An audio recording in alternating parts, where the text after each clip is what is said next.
Kala itu cuma hari sekolah biasa dan aku sedang membereskan lokerku ketika tiba-tiba aku mendengar bisikan pelan dan memperhatikan kalau semua orang sedang menatap sesuatu. Oke, jadi ternyata itu bukan sesuatu, tapi seseorang. Karena cewek cantik ini berjalan di koridor seperti landasan pacu atau semacamnya.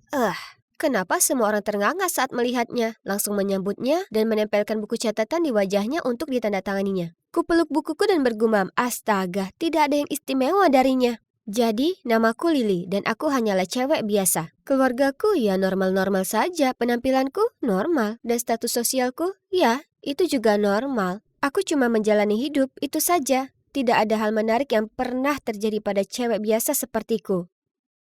Oh, aku mau jadi seperti cewek-cewek yang berpenampilan sempurna di Instagram. Mereka sangat sempurna dengan kulit bersih, baju keren, dan rambut berkilau. Tapi cewek-cewek itu berbeda. Mereka berasal dari dunia yang berbeda. Oh, baiklah, setidaknya aku masih punya buku-bukuku, sahabatku Sarah, dan pacarku yang manis, Brian. Tapi ini semua berubah ketika Stacy tampil memukau di sekolah dengan penampilannya yang sempurna. Dan rutinitas aku sangat manis dan ramah. Ya, benar. Jadi, bagaimana jika dia memiliki wajah yang cantik dan pernah masuk ke dalam beberapa acara TV? Di balik kilauan palsunya, dia jelas tidak secantik itu. Aku masuk ke kelas bahasa Inggris dan melihatnya duduk di meja di sebelah mejaku. Bagus. Aku bahkan tidak bisa duduk karena semua orang mengelilinginya, menanyakan pertanyaan bodoh seperti, "Shampoo apa yang kamu pakai?" Dan, "Apa kamu mendapat istirahat camilan saat syuting?" Astaga, beri aku waktu istirahat. Lalu ketika aku akhirnya berhasil duduk, dia tersenyum padaku. Dan dengan suara manis yang menyakitkan hati berkata, "Hai, kuharap tidak apa-apa aku duduk di sini. Aku Stacy." Ya, tentu saja. Aku memaksakan diri untuk tersenyum kembali, tapi di dalam hati kemarahanku sudah memuncak. Menurut cewek ini, siapa dia? Jadi kenapa memangnya jika dia cantik? Aku yakin dia hanya peduli pada penampilannya dan tidak pernah belajar. Ya, semua orang akan segera menyadari betapa bodohnya dia. Lalu, suatu saat jam istirahat, Stacy si boneka Barbie yang masih hidup menyarankan agar kami membuat buku tahunan. Dan sekarang semua orang memperlakukannya seperti dia berhasil mendamaikan dunia atau semacamnya.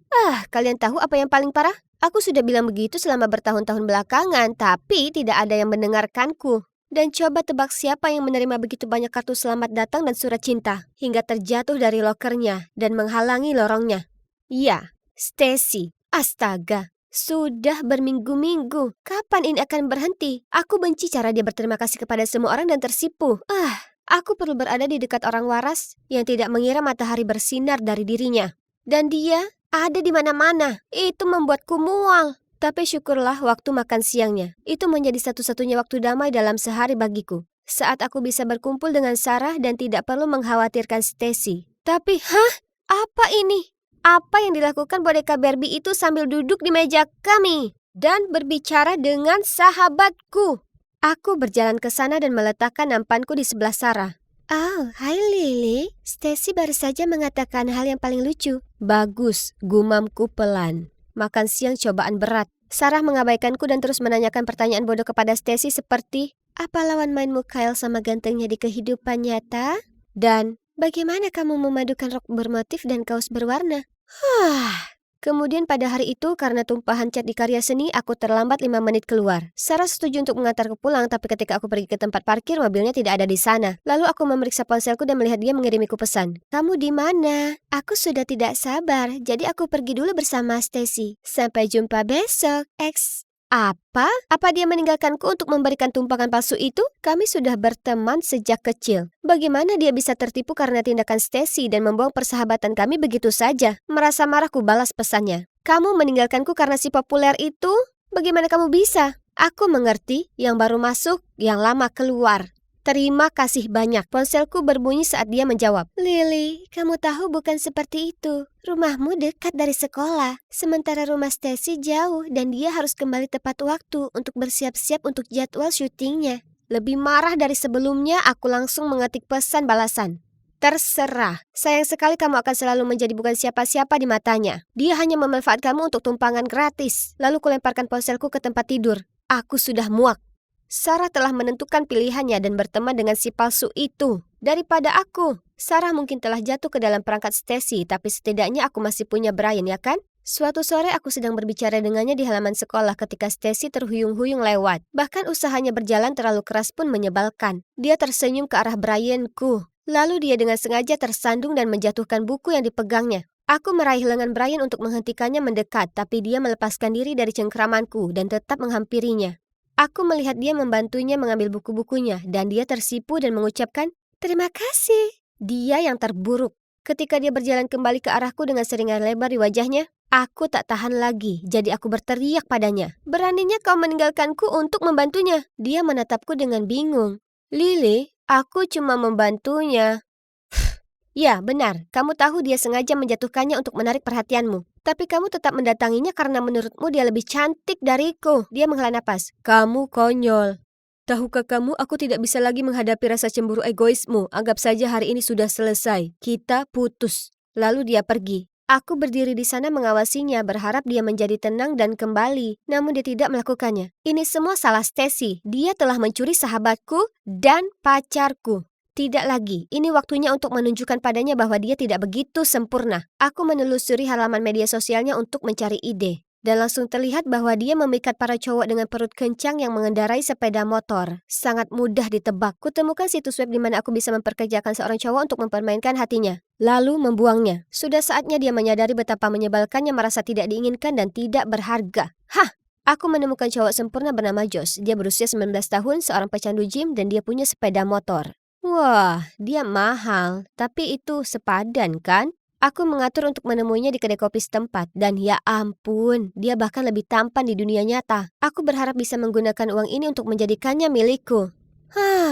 Jadi kesepakatannya adalah dia akan menggoda Stacy, membuatnya sangat mencintainya, dan kemudian putus dengannya. Senin berikutnya aku keluar dari sekolah dan melihat motor Josh diparkir di dekat gerbang sekolah, sambil memegang helmnya dan tampak seperti dia seorang bintang film. Tentu saja, setiap cewek menatapnya, tapi dia langsung menuju Stacy. Lalu, 1 minggu kemudian, aku melihatnya menjemput Stacy dari sekolah. Wah, aku tahu itu. Aku telah memilih orang yang tepat. Josh adalah seorang penakluk wanita. Mereka terlihat sangat dekat dan aku harus mengingatkan diri sendiri kalau dia hanyalah seorang aktor dan dia melakukan pekerjaannya. Hahaha, dia pasti akan sangat patah hati. Tapi beberapa minggu kemudian dia masih menjemputnya. Hah? Kenapa dia belum putus dengannya? Jadi aku menelponnya dan bertanya, "Kenapa lama sekali?" Dia menjawab bahwa dia akan segera melakukannya. Dia hanya membuatnya semakin jatuh cinta padanya sebelum dia melakukannya. Hahaha, sadis. Berminggu-minggu berlalu dan dia masih belum mengakhirinya. Lalu aku sedang berjalan melewati bioskop. Aku melihat mereka di sana sedang berciuman. Apa? Ini bukanlah rencananya. Karena marah, aku mengatur untuk menemuinya keesokan harinya di kedai kopi. Dia jalan mendekat dan tidak bisa menatap mataku saat dia berkata, "Maaf, aku tidak bisa melakukan ini lagi. Aku akan mengembalikan uangmu secepat mungkin." Kenapa? Apa kamu jatuh cinta padanya atau semacamnya? Kataku bercanda. Terjadi keheningan yang lama. Lalu dia melihat ke arah meja dan bergumam. Ya, benar. Kenapa hanya aku satu-satunya di planet ini yang bisa melihat betapa palsunya dia?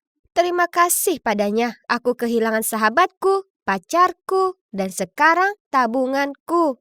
Cukup sudah. Aku harus melabraknya. Keesokan harinya sepulang sekolah aku mencoba menemukannya tapi dia tidak bisa ditemukan. Kemudian ketika aku melewati taman sekolah, aku melihatnya duduk di sana. Kena kau. Sudah saatnya memberitahunya apa yang aku pikirkan tentangnya. Aku bergegas menghampirinya dan membuka mulutku untuk berbicara, tapi, kenapa dia menangis? Saat dia melihatku, dia tersenyum dan berkata, "Oh, hai Lily, apakah ada kemungkinan kamu bisa membantuku?" Aku menatapnya dengan tidak percaya apakah dia mengira aku berada di bawah pengaruhnya dan akan menuruti perintahnya. Tapi kemudian aku melihat apa yang dia tangisi. Di tangannya ada esai bahasa Inggris dan huruf F besar di atasnya. Jadi aku menjawab, kenapa aku?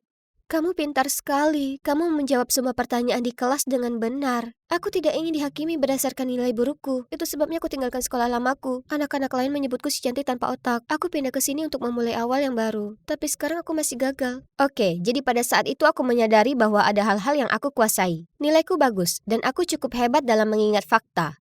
Aku begitu dibutakan oleh rasa iri hingga kehilangan fokus pada hal-hal ini dan hanya melihat apa yang tidak kumiliki. Semua ini bukan salah Stacy. Dia tidak pernah benar-benar melakukan hal buruk kepadaku. Aku mengarang semuanya di kepalaku karena aku iri padanya. Jadi aku duduk di sebelahnya dan berkata, "Tidak ada yang akan memanggilmu seperti itu karena aku akan membantumu belajar. Kamu mau?" Dia memberiku senyuman penuh harap dan aku mengangguk. "Terima kasih banyak." Dia memelukku. Jadi begitulah cara Stacy berubah dari musuhku menjadi temanku. Dia sebenarnya cewek yang sangat manis dan baik hati. Tidak heran mengapa semua orang sangat mengaguminya. Dan aku salah menilai dia dari penampilannya dan tidak memberinya kesempatan yang adil. Dia masih bersama Josh dan dia tidak tahu kalau aku mempekerjakannya untuk menghancurkan hatinya. Tapi hey, dia sekarang punya pacar keren yang memujanya. Jadi itu bisa dianggap sebagai kompensasi, ya kan?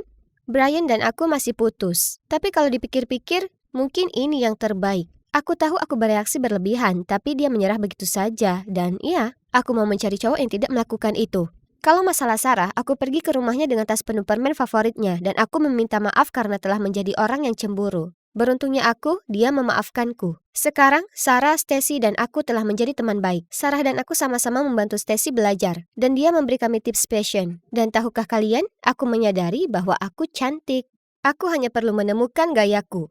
Jadi akhirnya aku belajar bahwa tidak ada orang yang sempurna. Kesempurnaan hanyalah ilusi. Yang penting kita merasa bahagia dengan apa yang kita miliki dan tidak pernah berhenti memperbaiki diri. Jadi jadilah dirimu sendiri dan biarkan orang lain berkonsentrasi untuk menjadi diri mereka sendiri. Ya, ini aku, Kate. Ini lagi. Saat aku bertukar tempat dengan kembaranku agar tidak terjebak di sekolah musim panas yang mengerikan, aku tak menyangka akan berakhir tanpa uang sepeser pun dan harus bekerja di homestay tua yang berdebu. Tapi aku rasa tidak semuanya buruk karena aku bisa bertemu Bon. Jadi, bayangkan kekagetanku ketika aku mengetahui bahwa dia bukan hanya seorang anak kaya yang melarikan diri sepertiku, tapi aku juga memergokinya sedang jalan-jalan dengan Muah. Iya, diriku yang lain. Eh, aku mempekerjakannya untuk berpura-pura menjadi aku, bukan bersama cowok yang aku suka. Sepertinya sudah waktunya untuk kembali ke kehidupan normalku. Nona, tanpa surat undangan aku tidak bisa membiarkanmu masuk. Apa kamu bercanda? Kenapa aku butuh undangan untuk masuk rumahku sendiri? Bagaimana mungkin mereka tidak mengenaliku? Tepat pada saat itu, Clara dengan anggun keluar dari mobil mewah dan memasuki rumahku. Aku berteriak padanya, tapi saat melihatku, dia menatapku bingung. Lalu dia membisikkan sesuatu kepada penjaga keamanan dan langsung masuk ke dalam. Maaf, Nona Kate tidak mengenalmu. Silakan pergi. Hah? Beraninya dia. Dia bukan Nona Kate. Itu aku. Apa dia benar-benar berpikir dia bisa memperlakukanku seperti ini? Akan kutunjukkan padanya siapa si gadis kaya sebenarnya. Namun, ketika aku hendak pergi, aku melihat sekilas diriku di jendela mobil. Ya ampun, aku terlihat mengerikan. Rambut ikalku yang tadinya ikal, riasan wajahku yang sempurna, dan pakaianku yang glamor sudah tidak ada lagi. Malah aku memiliki kuncir kuda yang berminyak. Kulitku benar-benar kusam, dan aku mengenakan pakaian usang. Pantas saja penjaga keamanan tidak mengenaliku. Aku hampir tidak mengenali diriku sendiri. Baiklah, baiklah, baiklah.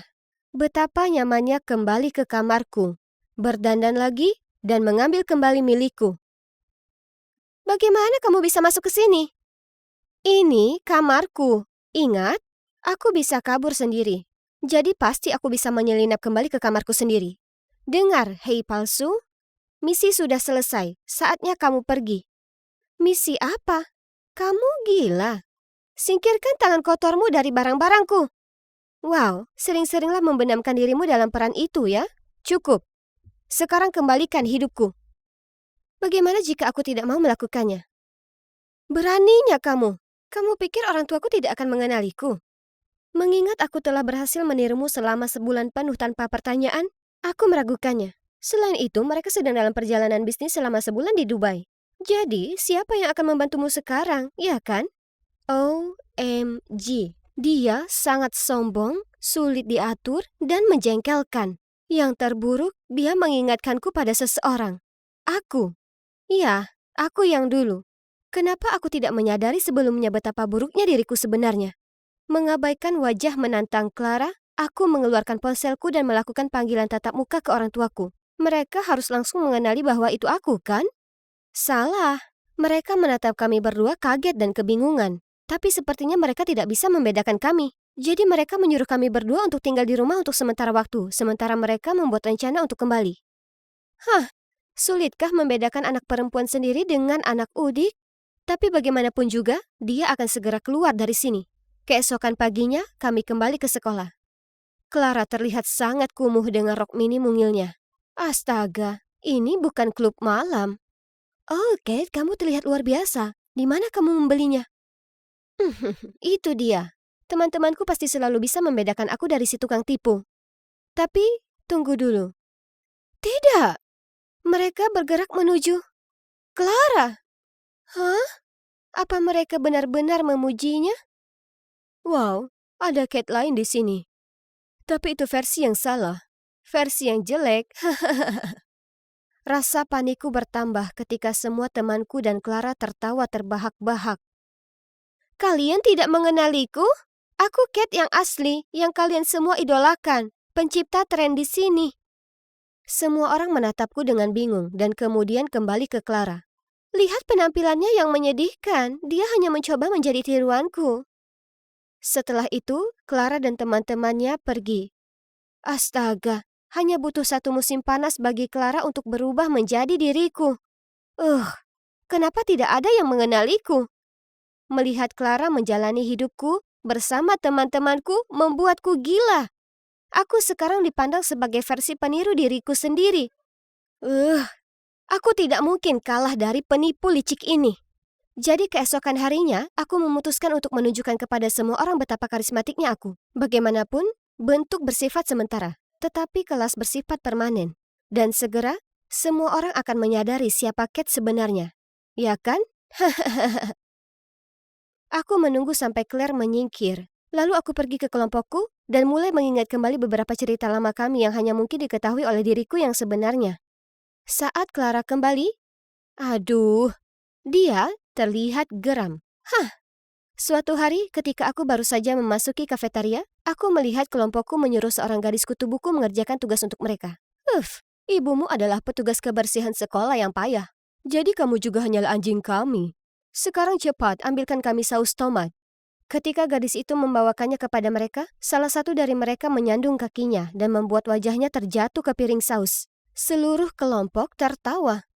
Aku bergegas membantunya berdiri dan merengut pada gadis-gadis klicik. Mereka mungkin terlihat penuh gaya, tapi di balik itu semua mereka adalah monster. Tapi yang terburuk adalah semua ini kesalahanku, karena ini adalah grupku. Aku pada dasarnya yang menciptakannya. Apa salahnya ibunya menjadi petugas kebersihan? Itu tidak berarti dia harus melayani kalian. Seperti yang kulihat, semua kaki dan lenganmu berfungsi dengan baik. Jadi, ambillah sendiri. Wow, lihat siapa itu. Apa kalian semua percaya kalau dia cuma peniru burukku sekarang? Klik Chick Kate yang sebenarnya tidak akan mengatakan omong kosong seperti itu. Klik Chick memandangku dari atas ke bawah, lalu menatapku dengan jijik. Terlalu suci. Sungguh munafik, Kate tidak akan pernah mengatakan itu. Jelas, dia yang palsu. Bisikan-bisikan itu membuatku sangat marah hingga wajahku memerah seperti saus tomat. Baik, berpura-puralah menjadi aku semaumu. Tapi kamu dan aku sama-sama tahu akulah yang sebenarnya. Dan aku lebih baik dari sebelumnya. Kamu tidak akan bisa mempertahankan tindakan itu lebih lama lagi. Dan yang mengejutkan yang lain, aku langsung pergi.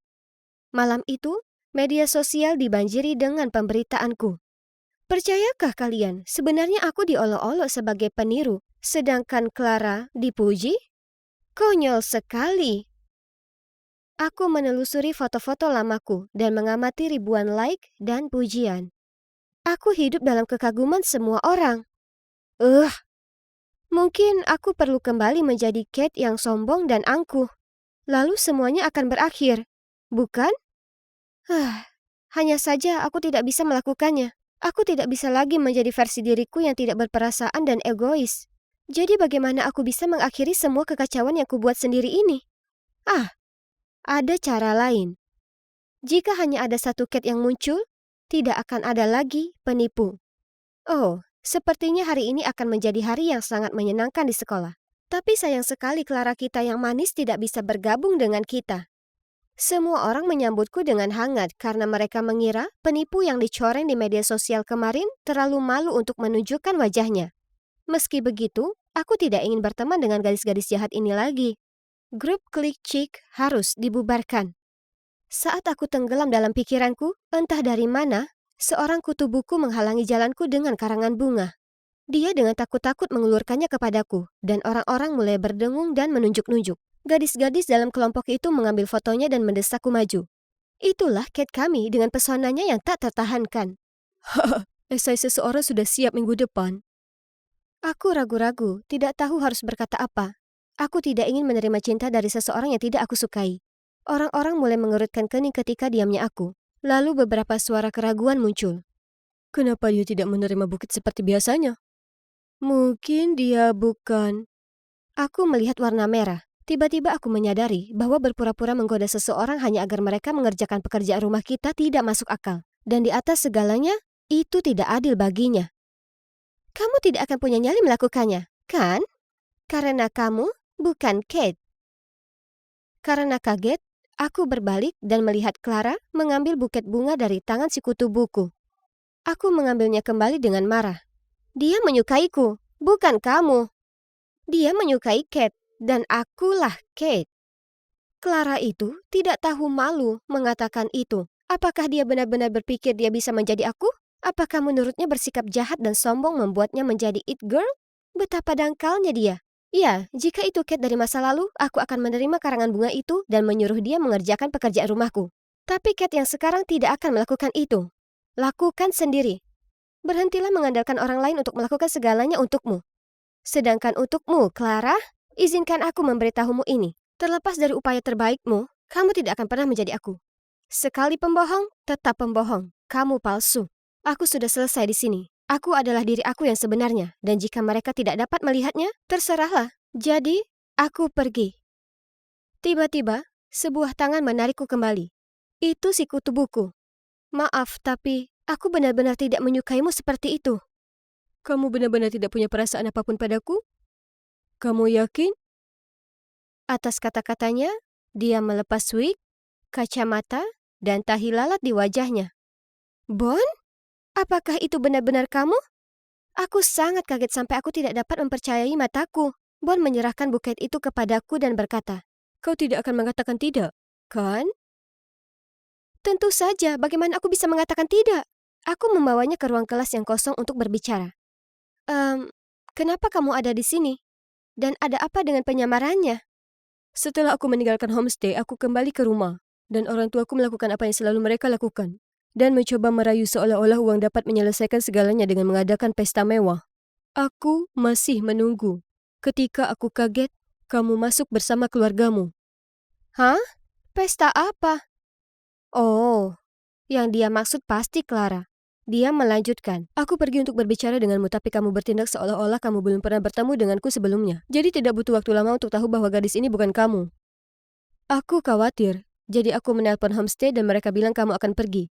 Bertekad untuk memecahkan misteri ini, aku pergi ke sekolahmu dan menemukan semua orang berada dalam kekacauan karena entah dari mana dua Kate muncul. Keduanya adalah it girls dan tidak seperti homestay Kate yang kukenal. Jadi, untuk mengetahui yang asli, aku menyamar. Dan rencanaku berhasil, karena disinilah kamu berada. Kamu benar-benar penipu. Tapi aku masih punya satu pertanyaan. Kenapa kamu tiba-tiba meninggalkan homestay hari itu? Jadi, ternyata kecintaannya terhadap kehidupan laut membawanya melarikan diri dari orang tuanya yang tidak setuju dan pergi ke homestay di tepi pantai. Baru, ketika dia mengetahui dari surat kabar bahwa orang tuanya sedang mencarinya, dia tidak ingin membuat homestay itu mendapat masalah sehingga dia kembali ke rumah. Setidaknya kamu harus mengucapkan selamat tinggal padaku. Aku sangat sedih ketika kamu pergi seperti itu. Apa kamu tahu? Kate, aku benar-benar minta maaf. Aku tidak pernah bermaksud membuatmu kesal. Sebenarnya, aku sangat menyukaimu. Setelah itu, Bon mengantarku pulang. Dan coba tebak, sepertinya orang tuaku kembali lebih awal dari yang diharapkan. Adapun Clara palsu, dia sudah melarikan diri dari tempat kejadian dengan membawa banyak pakaian dan riasanku. Tapi, terserah. Setidaknya dia akhirnya pergi. Jadi, bagaimana sekarang? Ya, aku pacaran dengan Bon, dan aku sangat bahagia dengannya. Di akhir pekan, aku pergi ke pantai dan membantunya melakukan penelitian hewan laut, yang sebenarnya sangat menyenangkan. Dan aku bahkan tidak keberatan untuk berbincang-bincang dengan udara asin.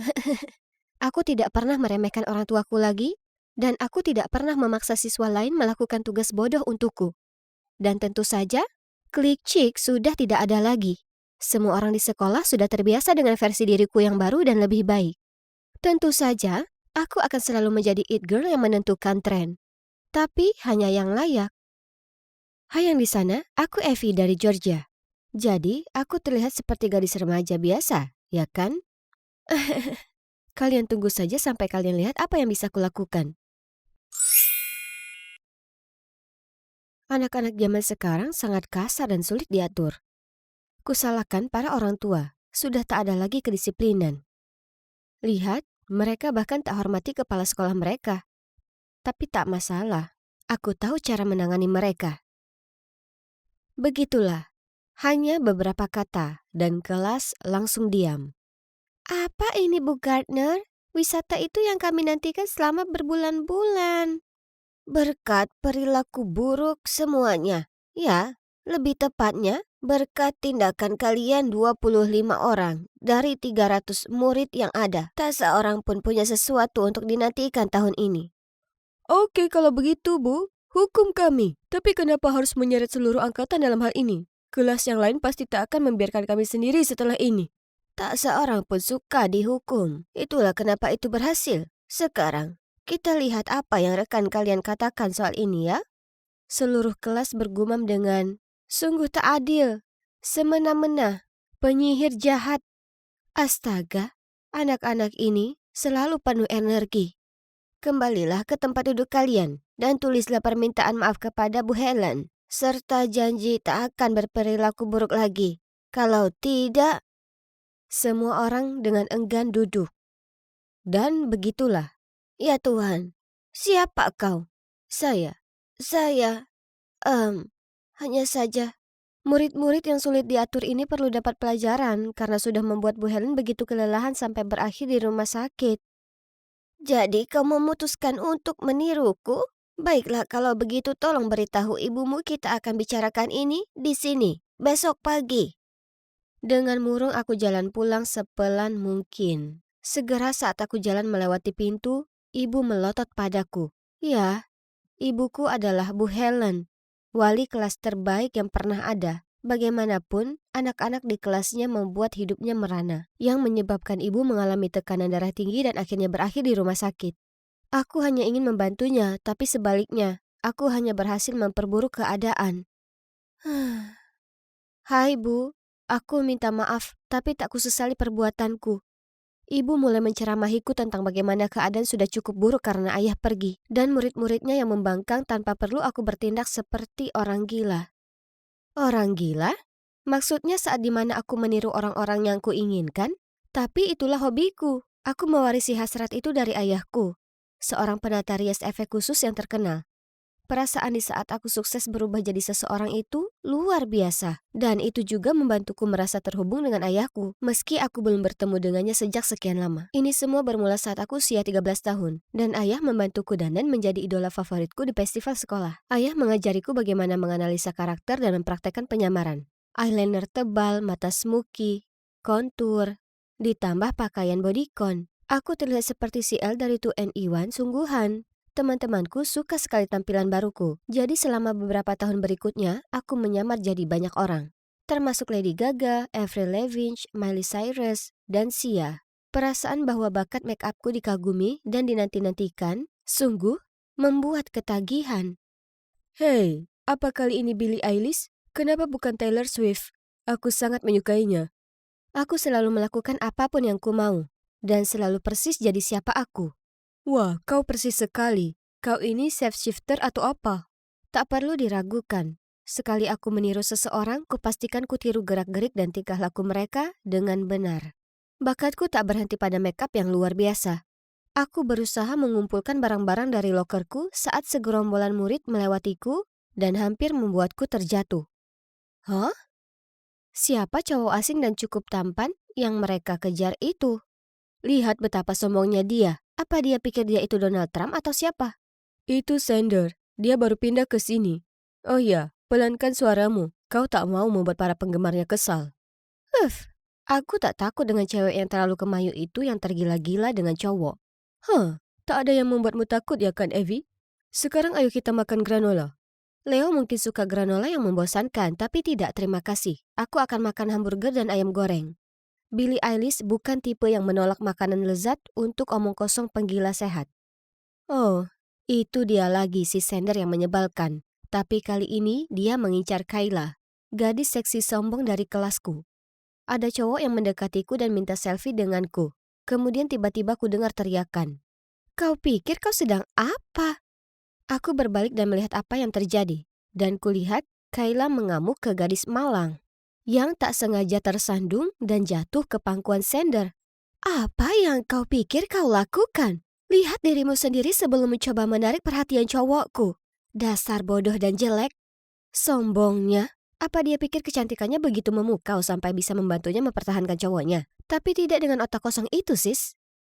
Setelah beberapa hari riset, aku muncul ke sekolah tampil persis seperti Kayla. Kusempurnakan semuanya, mulai dari rambut pirangnya, make up, pakaian, cara jalan, dan suara.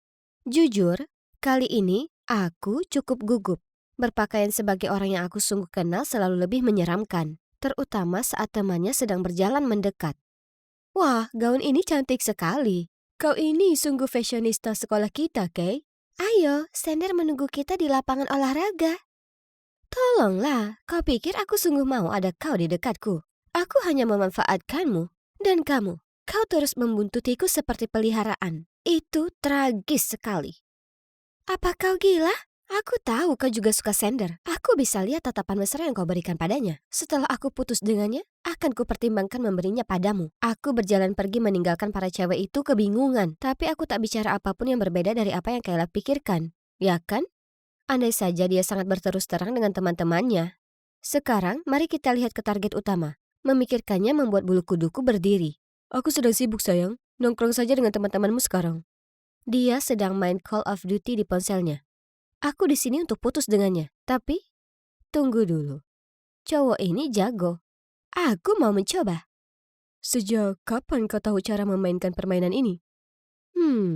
Dia terlihat agak terharu saat aku menunjukkan minat. Oke, aku akan tunggu sampai ini selesai. Lalu kemudian, kita pisah. Ku cari Leo, tapi dia bahkan tak mengenaliku. Kasihan dia sudah mencari Billie Eilish sejak pagi. Sementara Leo mengeluh, dengan cepat dia membantuku menghapus makeupku, supaya aku bisa kembali terlihat sepertiku sebelum ada yang menduga apa yang baru saja kulakukan. Mulai dari hari itu, teman-teman Kayla menjauhinya. Jadi dia hanya bisa nempel ke Sender. Dan menurutku, dia tampak lelah dengan cewek yang nempel terus ini. Sekarang bahkan penampilannya membuatnya bosan, Waktunya tiba. Ku pakai makeup sebagai Kayla lagi dan mencarinya. Aku mau tas ini. Jangan coba-coba menipuku dengan yang palsu. Oke, terserah maumu. Aku mau kau berhenti main COD. Dengan begitu kau bisa terus berada di sisiku. Oke, akan kuikuti kau sepanjang hari. Aku ingin mengadakan pesta dan mengundang seisi sekolah. Tugasmu mengumpulkan semua orang agar mengurumuniku seperti yang dulu. Jika kau tak bisa lakukan itu, kita putus. Deal. Tapi, kulihat semua orang menyukaimu. Betul kan, Evie? Oh, sial. Apa dia sudah menyadari ini aku? Tapi sejak kapan? Aku harus mengakui bakatmu. Andai saja kau tak tampilkan pesonamu, kau tak akan ketahuan. Ya, Kayla memang terlihat seperti lukisan, tapi tampak membosankan dibandingkan denganmu. Matamu sungguh jeli, tapi kau tak jauh beda dengan dia. Bu Helen itu ibumu, kan? Jangan kaget, aku ini pengamat yang lebih baik dari perkiraanmu, sama sepertimu. Aku tahu kalau Kayla adalah pemicu keributan di kelas yang membuat ibumu dilarikan ke rumah sakit. Aku sudah minta maaf pada ibumu atas perilaku Kayla. Dan jika kau ingin tahu kenapa aku lakukan itu karena aku naksir sekali padamu. Oh ya Tuhan, aku tak menyangka semua jadi seperti ini. Tapi, oke. Ku anggap itu tamparan keras untuk Kayla demi ibuku. Aku setuju untuk kencan dengannya. Keesokan harinya, aku muncul lagi di sekolah sebagai Ariana Grande, hanya karena aku ingin. Tapi kali ini aku juga memainkan peran lain, pacar Sender. Seperti biasa, tiap kali aku berdandan sebagai karakter baru, semua mata memandangku. Tapi kali ini lebih epik dari ketika aku jalan berdampingan dengan cowok paling seksi di sekolah. Saat Leo melihat aku sedang bersama Sender, dia memutar matanya padaku lalu berjalan pergi. Kemudian Kayla berjalan di tikungan, melihat kami bersama dan mulai berteriak padaku. "Beraninya kau curi cowokku? Kau itu cuma peniru yang menyedihkan." Sander meraih lenganku dan membentaknya. "Evie itu kreatif, lebih baik, dan sangat lucu. Aku ingin bersamanya. Aku menyukainya." Wajah Kayla berubah. Kemudian dia menunjuk jarinya di depannya. "Teganya kau lakukan ini padaku. Aku akan balas semua ini." Kemudian dia pergi dengan gusar. Sander menatapku dan bertanya apa aku baik-baik saja. Kemudian dia mengundang semua orang ke pesta di rumahnya malam itu untuk merayakan fakta kalau kini aku jadi pacarnya. Apa dia serius? Tapi terserahlah. Tak sopan jika aku berkata tidak, ya kan? Jadi malam itu aku ke pestanya. Yang mengejutkanku, Kayla juga ada di sana. Jadi aku menggoda Sander untuk membuatnya lebih kesal. Kemudian tiba-tiba Sander condong mendekat ke wajahku, yang membuat seluruh tubuhku merasa panas. Apa yang terjadi? Apa dia akan menciumku? Tapi kemudian dia berbisik di telingaku. "Kau belum memberitahuku perasaanmu kepadaku." "Kau menantikan jawaban ini, ya kan? Tapi sebelum bisa kujawab, Leo muncul entah dari mana, meraih tanganku dan menyeretku keluar dari sana.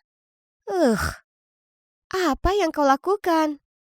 "Akulah yang seharusnya mengajukan pertanyaan itu padamu. Apa yang akan kau katakan? Bahwa aku juga punya perasaan padamu? Semua ini hanya jebakan antara Sander dan Kayla untuk mempermalukanmu. Untung bagimu aku tiba tepat waktu dan mencuri dengar Kayla bicara dengan teman-temannya tentang rencana kotor ini." "Apa yang kau bicarakan? Kau pikir aku akan jatuh ke dalam perangkap mereka begitu mudah? Aku sudah tahu trik kotor mereka dan hendak beritahu semua orang betapa brengsek mereka. Tapi kemudian kau muncul dan mengacaukan rencanaku. Aku tak peduli betapa pintar dan sempurna rencanamu. Berapa lama lagi kau akan lanjutkan pertikaian yang melelahkan ini?" Mereka pikir hanya karena mereka berdua keren, mereka bisa perlakukan orang lain seperti boneka mereka. Cukup, aku sudah muak. "Evie, kau lebih baik dari ini. Aku tak suka dengan versi dirimu yang menuntut balas dendam. Kumohon bisakah kau hentikan saja dan kembali jadi normal?"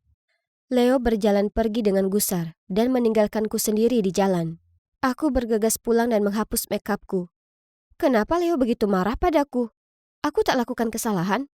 Leo berhati lembut yang kukenal tak pernah marah atau bahkan menentang keinginanku. Dan dia selalu jadi pendukung antusias tiap kali kutiru seseorang. Apa yang merasukinya? Aku terus menelponnya tapi Leo mematikan ponsel. Aku merasa begitu kesepian, ini sungguh buruk. Kemudian ku dengar ada yang mengetuk pintu. Ibu mengintip dari baliknya. Melihatku sedih, ia datang dan memelukku. Aku senang ada ibu yang menenangkanku, jadi akhirnya ku ceritakan semua padanya. Sepertinya Leo hanya cemas denganmu. Sedangkan untuk Sander dan Kayla, mereka tak pantas dapatkan waktu dan tenagamu. Jangan jadi orang yang bukan dirimu hanya untuk balas dendam ke orang yang tak pantas mendapatkanmu. Tapi, tiba-tiba, ku dengar gemerisik di luar jendela kamarku. Kemudian Leo menjulurkan kepalanya melaluinya. "Kalau kau tak lelah, teruslah meniru. Kau terus membuntutiku seperti peliharaan. Pergi dan jalani kehidupanmu sendiri."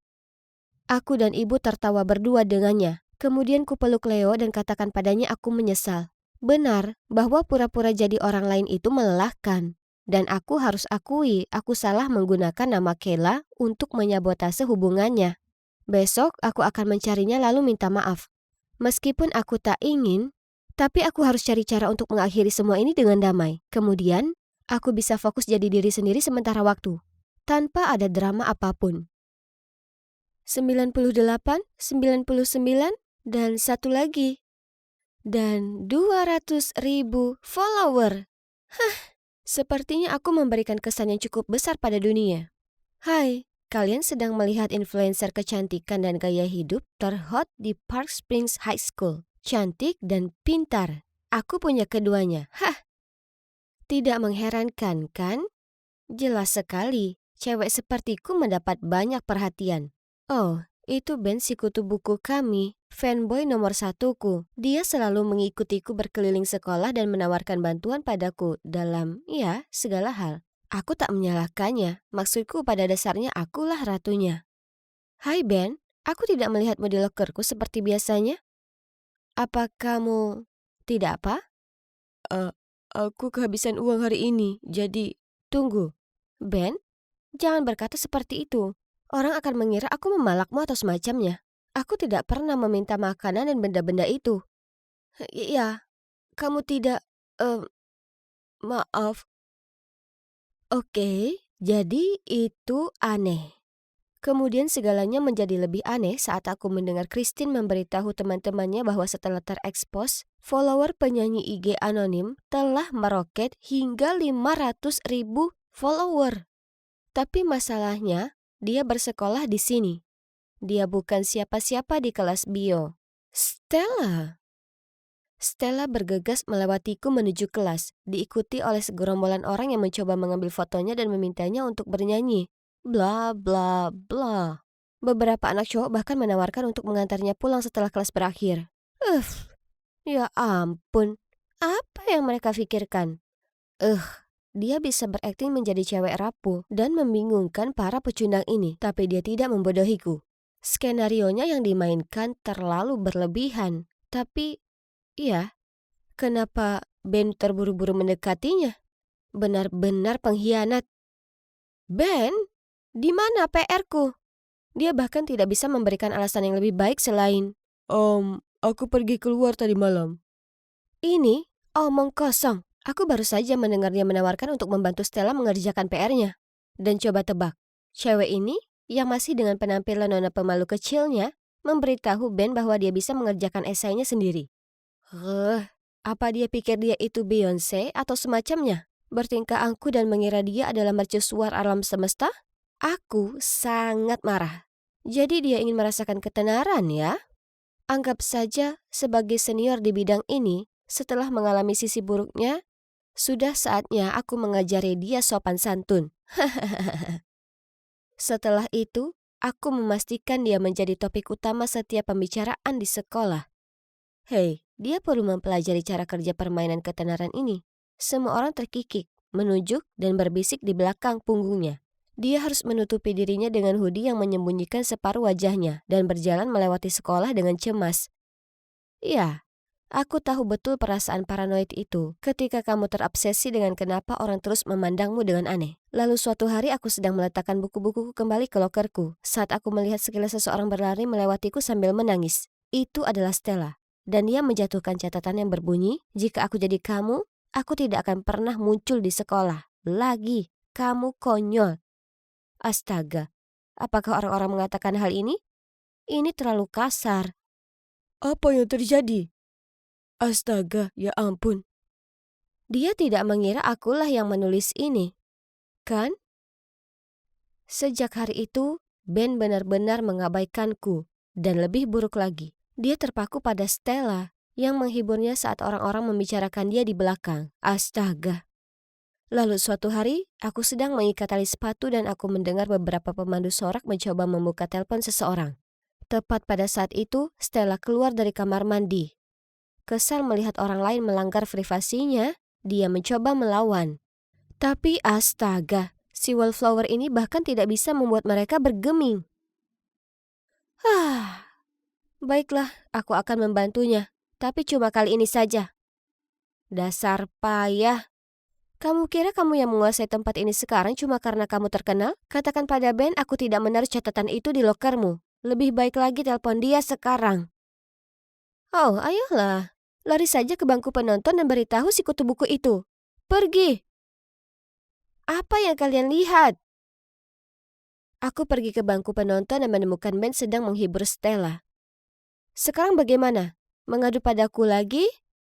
Sebenarnya, Stella baru saja memberitahuku kalau bukan kamu menulis surat itu. Bisakah kamu menjadi lebih bodoh lagi? Jadi, kamu terus terang saja melakukan apapun yang aku perintahkan?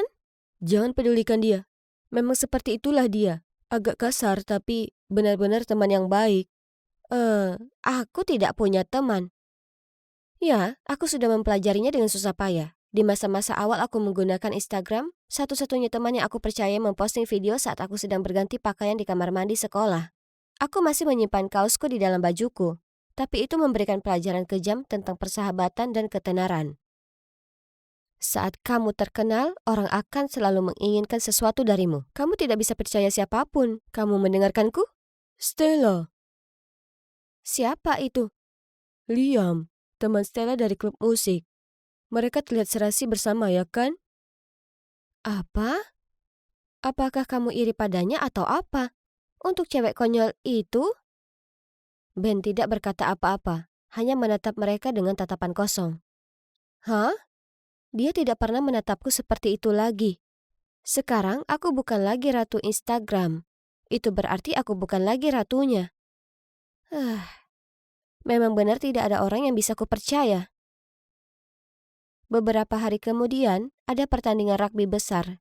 Kami melawan sekolah saingan kami di final. Dan Stella menyanyikan lagu kebangsaan. Bahkan wali kota dan stasiun TV lokal pun muncul. Gila, Ben adalah bagian dari tim Evie. Jadi ketika beberapa cowok memberitahuku Ben ingin bicara denganku, aku pergi ke ruang Evie untuk menemukannya.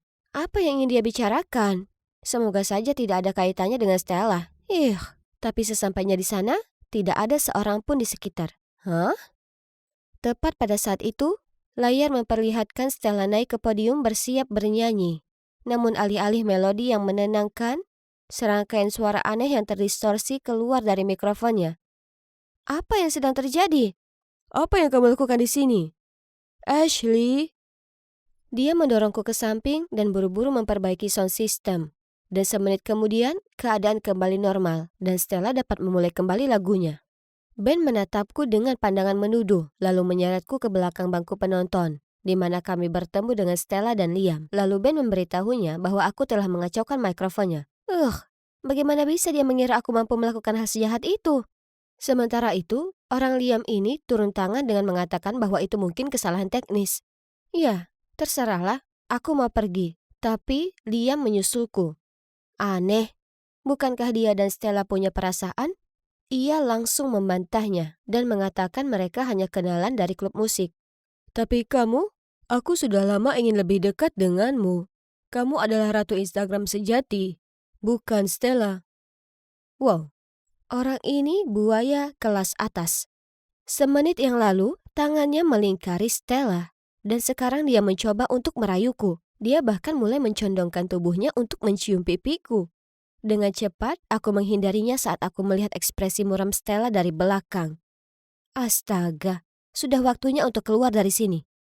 Aku tidak bisa tidur nyenyak. Semua stres ini berdampak buruk bagi kulitku. Jadi, aku dengan grogi berjalan di sepanjang koridor sekolah ketika Stella menghampiriku. Itu kamu, kan? Kamu jahat sekali padaku. Mengancam akan menghapus akun IG-ku karena kamu cemburu Ben meninggalkanmu demi aku. Sekarang semuanya benar-benar hilang. Dan itu semua salahmu. Apa yang kamu bicarakan? Aku tidak ada hubungannya dengan akun bodohmu. Ya, aku bergosip tentangmu untuk sedikit mengacaukanmu. Tapi cuma itu saja. Dan kamu pikir aku juga melakukannya? Permisi. Apakah dia mengabaikanku begitu saja? Dan itulah Ben, temanku yang mengabaikanku tepat pada saat aku sangat membutuhkannya. Dan aku tidak pernah mengancam akan menghapus akunnya. Kenapa dia buat-buat? Apakah dia cemburu padaku dan Liam kemarin? Apa ini? Pesan tak terduga dari Liam berbunyi.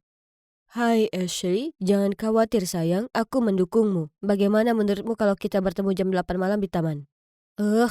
Si brengsek bermuka dua yang tak tahu malu ini. Apa yang dia lakukan kali ini? Jadi, setelah kelas selesai, aku memasukkan catatan ke loker Stella, berpura-pura menjadi Liam dan berkata, aku punya kejutan untukmu. Sampai jumpa jam 8 malam di taman. Aku tiba tepat waktu dan menemukan Liam sudah menunggu. Dia terus melakukan tindakan gila ini seolah dia jatuh cinta padaku atau semacamnya. Aku bisa membantumu membuktikan segalanya. Dan aku cuma meminta satu permintaan kecil. Yaitu kalau kamu mau jadi pacarku. Kamu bisa melakukan itu? Tapi bagaimana caranya? Ya, kamu bisa saja menyalahkan orang lain. Misalnya, Ben.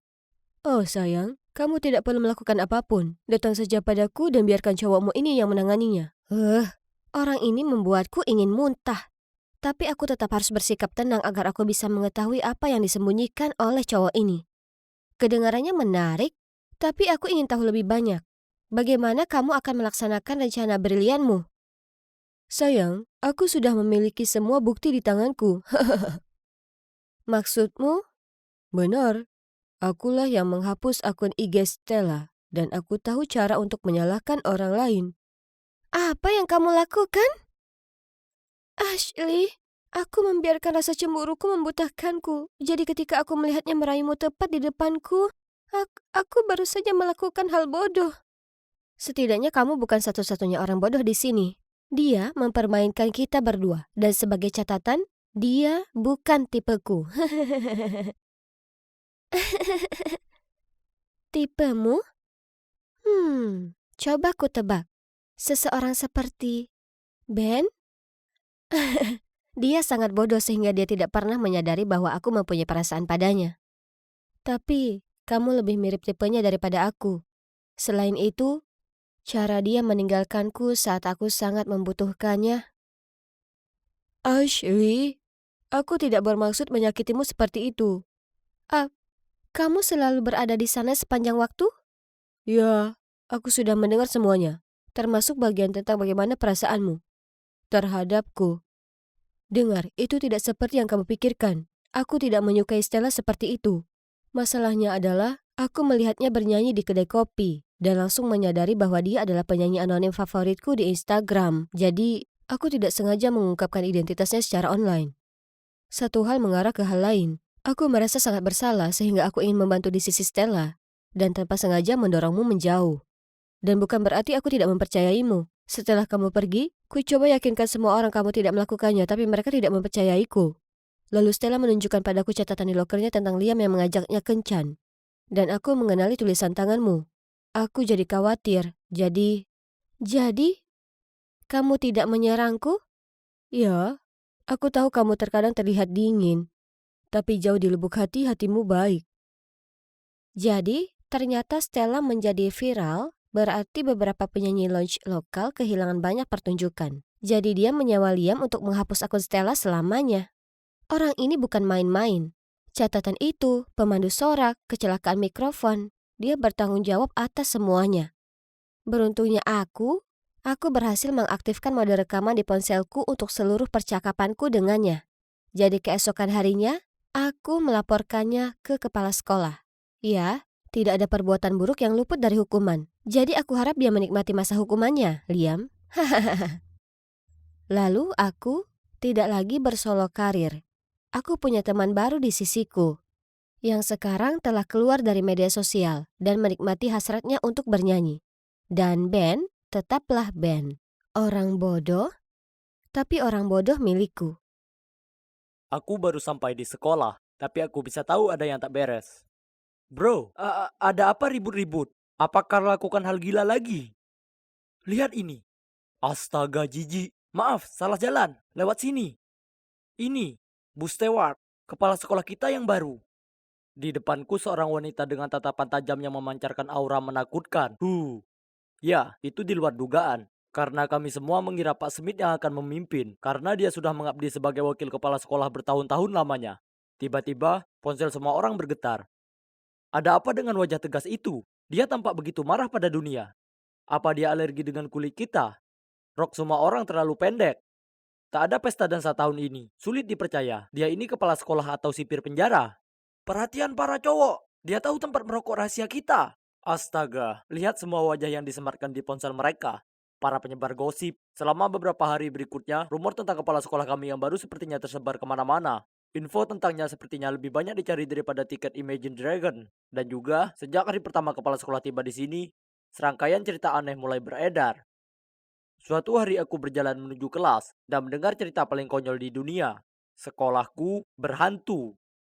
Dasar idiot. Diam-diam aku merayap di bawah meja. Lalu tiba-tiba aku julurkan kepala ke atas dan berteriak, "Bu!" Yang menyebabkan semua temanku melompat ketakutan. Hahaha, dasar payah. Semua cerita seram itu omong kosong. Kau tak percaya? Hah? Tapi Stacy melihatnya. Oh tidak.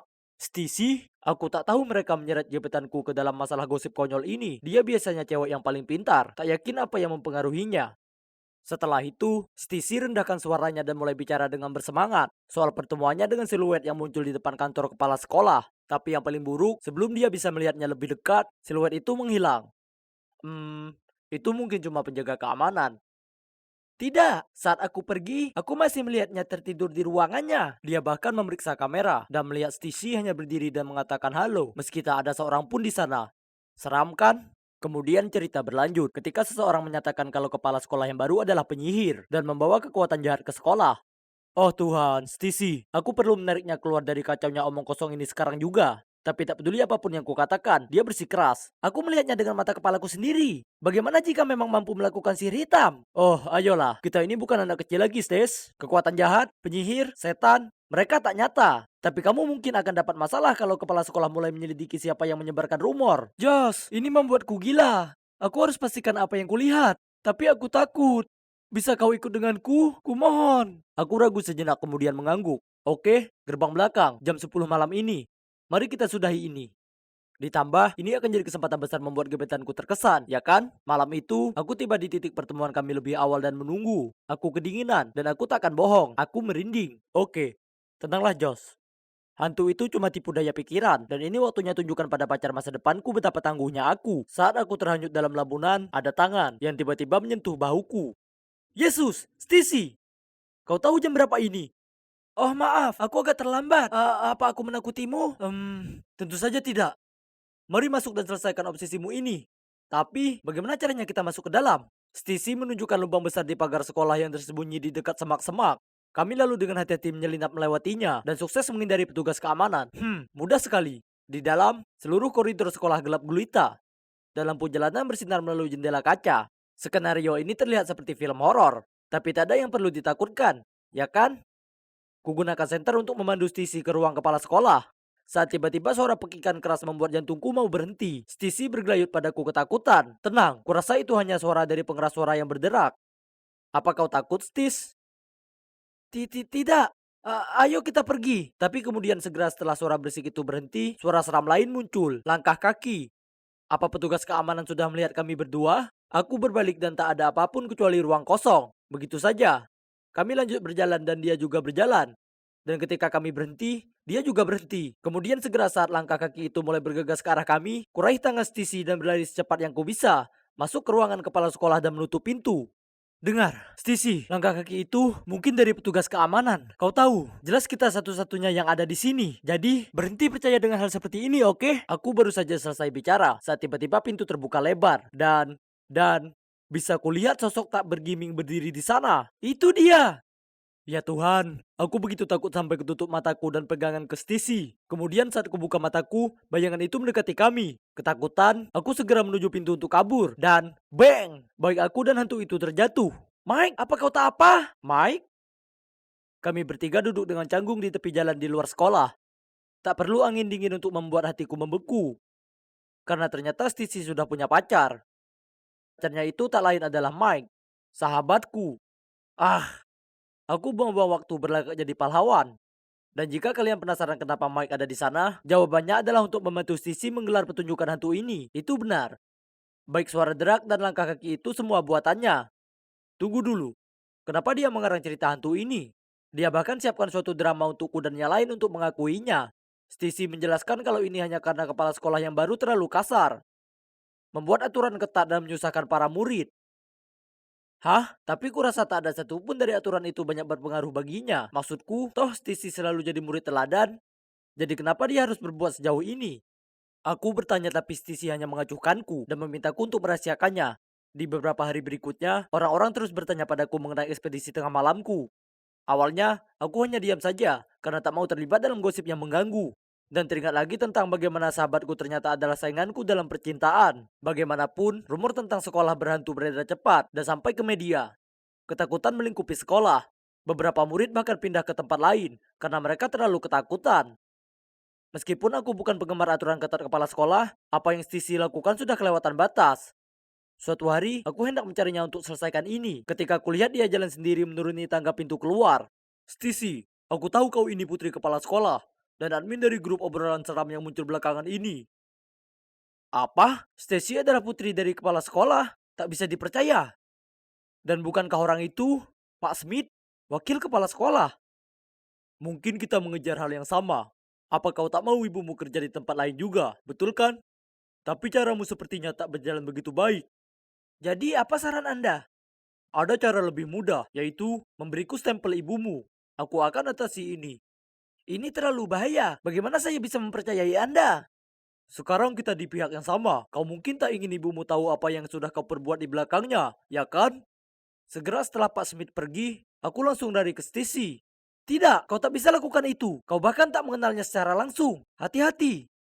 Tapi Stacy bersikeras melakukan caranya sendiri. Dia bilang kalau sejak ayahnya meninggal, dia sudah mulai lelah dengan aturan-aturan ibunya. Sekolah adalah satu-satunya tempat di mana dulu dia merasa bebas. Tapi sekarang, itu juga telah hancur baginya.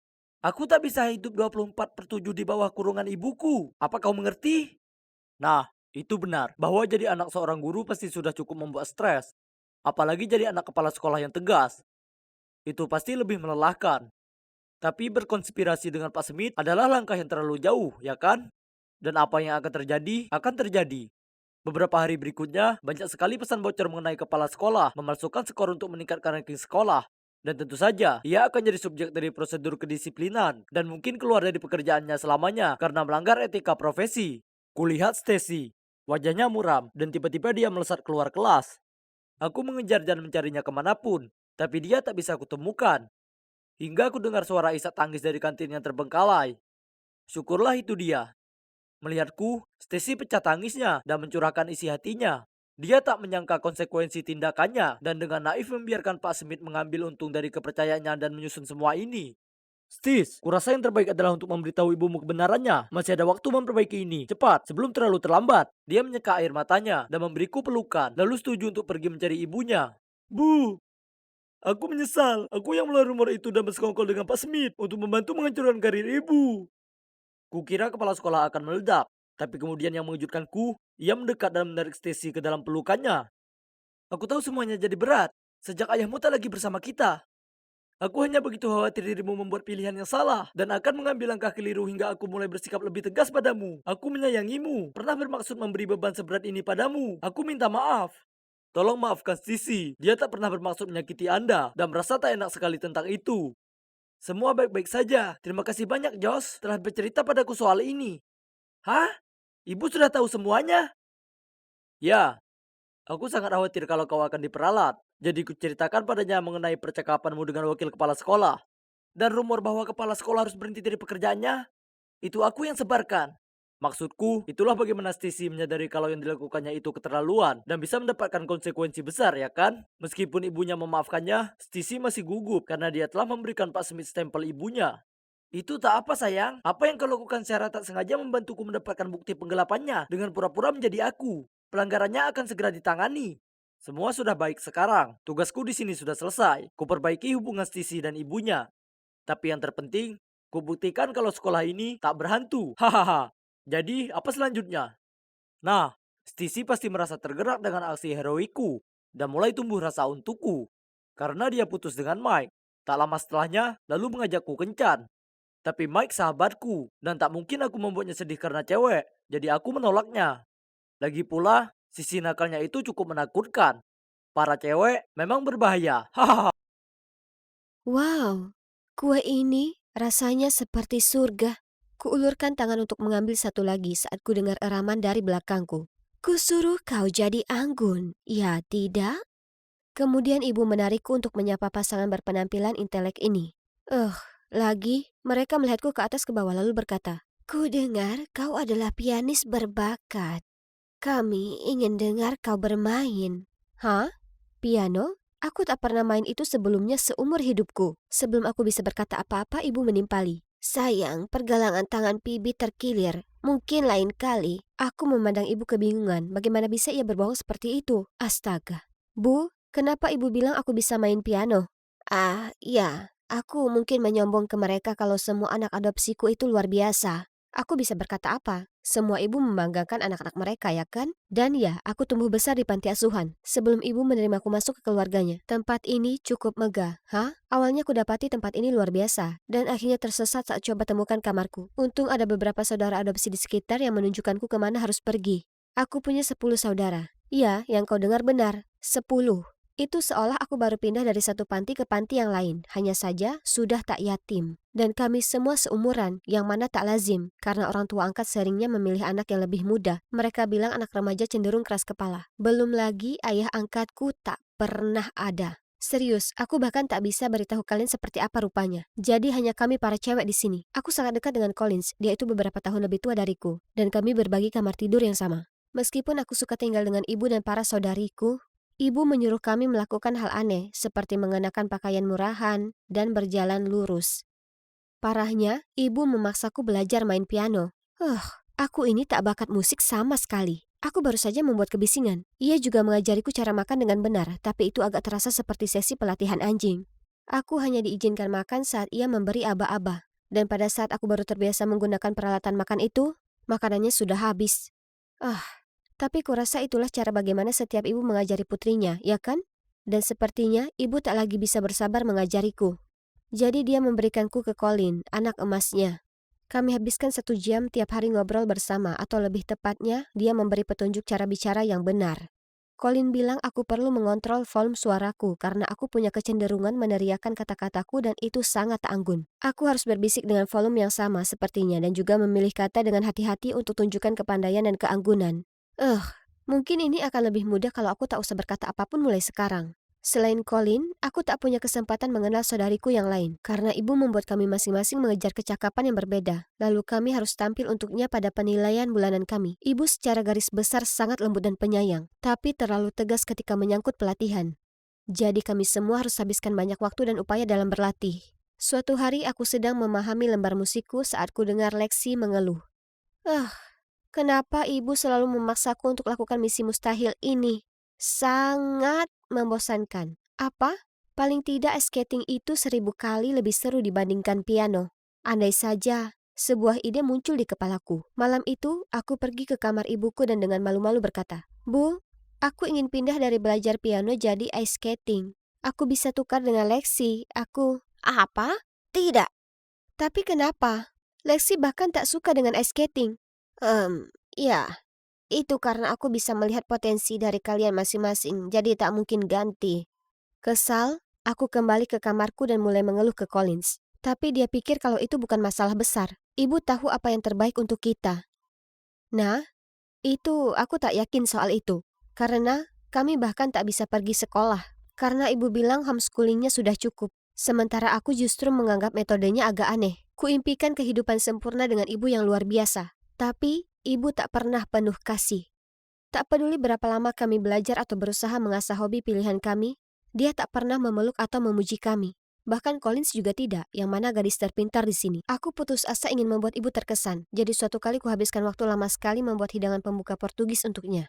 Tapi yang dilakukannya hanya menggigit sekali dan berkata itu lumayan. Aku tanya apa ibu tak menyukaiku, tapi dia hanya menjawab dengan nada menggeram, kalau dia sedang membantu kami berada di posisi tinggi di masyarakat dan kehidupan yang cerah. Tapi aku tak perlu hal tersebut. Aku hanya ingin ibu menyukaiku.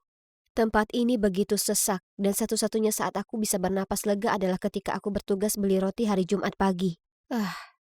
Lalu tiba-tiba ada yang menepuk pundakku, yang membuatku sangat terkejut sampai ku jatuhkan barangku. "Hei, ini sungguhan kamu. Tapi, apa yang salah denganmu? Kenapa jalanmu aneh?" Satu-satunya hal yang kulakukan dengan baik adalah membeli roti, dan sekarang kau mengacaukannya. Lihat. Jet menunduk untuk memungutnya untukku. Dia masih saja kasar seperti biasa. Tapi aku masih tetap iri dengan jiwa bebasnya. Kami dulu pasangan yang sempurna di panti asuhan dan cukup memalukan untuk diakui. Tapi aku dulu sangat nakal dan sering mencuri dengannya. Kau bisa mencuri lebih. Ingat trik kita? Aku harus beritahu kau 3 hal. Pertama, aku sudah diadopsi. Yang kedua, keluarga yang mengadopsiku kaya. Dan yang terakhir, aku ini dididik jadi wanita terhormat. Jadi, tak ada lagi mencuri. Itu konyol. Aku juga punya 3 hal untukmu. Aku juga diadopsi, orang tuaku sangat menyayangiku. Oh, dan mereka adalah polisi. Kami saling pandang dan tertawa terbahak-bahak. Jadi, kami berdua tertangkap, ya kan? Jet dan aku duduk di bangku taman terdekat untuk bertukar kabar. Lalu saat aku curhat tentang keluarga baruku, dia menyelaku. Kedengaran aneh buatku. Kenapa mereka hanya mengadopsi gadis remaja? Lalu pelajaran pelatihan dan evaluasi bulanan itu untuk apa? Kemudian, Jet bersikeras dia akan selidiki keluarga adopsiku. Itu konyol. Tapi ngomong-ngomong, senang bisa bertemu dengan seorang teman. Dan kami setuju untuk kumpul tiap hari Jumat setelahnya. Dan ini dia penilaian pertamaku. Tentu saja, aku bahkan tak bisa mainkan melodi sederhana. Jadi aku harus belajar 3 jam lebih lama setiap hari. Saudariku bahkan lebih menderita. Kingsley terpaksa tak makan karena dia naik 2 kilo daripada standar. Sebaliknya, Willow harus terus makan saat malam untuk naik 5 kilo. Kalau sampai sejauh ini, pastilah bukan semata hanya untuk berbangga diri sebagai seorang ibu, ya kan? Di hari Jumat selanjutnya, kuceritakan pada Jet mengenai penilaian mingguan yang lalu. Dengan tegas dia menyatakan bahwa ada masalah dengan keluargaku. Kurasa tidak, Jet. Ibu cuma mau yang terbaik untuk kami. Dengar, Bibi, kurasa dia sengaja melatih kalian. Masing-masing dari kalian harus jago di bidang tertentu, sama seperti pesanan belanja. Pesanan? Jangan berlebihan. Kau tahu daging Kobe? Sapi disuruh mendengarkan musik, diberi minum bir, dan dipijat. Tapi pada akhirnya, kau tahu apa hasilnya? Oh tidak. Apa itu demikian adanya? Ibu selalu bilang kalau dia ingin memberi kami yang terbaik dalam hidup selama kami bekerja keras. Kami dites dan distempel seperti sapi-sapi itu. Suatu hari aku pulang mendapati Collins yang dengan bersemangat mengepak kopernya. Ibu bilang dia akan membawaku ke sekolah yang baru besok. Jadi Collins akan pergi? Tapi kemana? Aku akan merindukanmu, sis. Kirim pesan saat sampai. Tapi hari-hari berlalu tanpa kabar apapun darinya. Aku tanya ke ibu, dan ia bilang kalau jeripayah Collins terbayar. Dan dia diterima di sekolah bergengsi, tapi mereka punya aturan ketat tak boleh ada ponsel. Hah? Ini terdengar mencurigakan, jadi kuceritakan Jet dan dia bersikeras agar aku melaporkan kasus itu. Di Jumat yang lain, aku dan Jet bertemu di gereja dekat toko roti. Hah? Kenapa dia memilih tempat yang membosankan ini? Kupandangi sekeliling saat kulihat sekelompok gadis sekolah keluar dari gereja. Mereka semua pakai seragam kusam. Rambut mereka disanggul rapi, dan semua berbaris dengan patuh. Kemudian di sanalah kulihat dia, Collins. Aku hendak bergegas menyapanya, namun tatapan mata wanita yang menemaninya membuatku takut. Itu tak benar. Aku harus tanya Collins apa yang terjadi. Jadi kuraih lengan Jet dan pergi mengejar kelompok itu. Tapi mereka masuk ke sebuah mobil hitam dan melaju pergi. Mungkin mereka memilih gereja ini sebagai tempat transaksi mereka. Pintar, huh? Mereka pakaikan semua dengan seragam sekolah, jadi takkan ada satupun yang curiga. Tapi melihat wajah-wajah itu, aku yakin mereka segera akan dikirim ke pasar gelap. Pasar gelap? Membayangkannya saja membuatku bergidik. Aku harus selamatkan Collins. Aku tak bisa biarkan ibu lari dari hal ini. Malam itu, aku berjinjit ke bawah untuk menguping. Oke, akan kuantar dia pekan ini. Benar, 173 cm, bisa ice skating, memasak dan melukis? Tentu saja. Aku sudah melatihnya sesuai kebutuhan. Kau tak akan kecewa. Jadi kesepakatan lanjut sesuai rencana, oke? Jumpa minggu. Itu dia. Pengiriman selanjutnya adalah Lexi. Kuperiksa kamarnya dan melihatnya mengemasi barangnya. Kebahagiaan yang polos terpancar di wajahnya.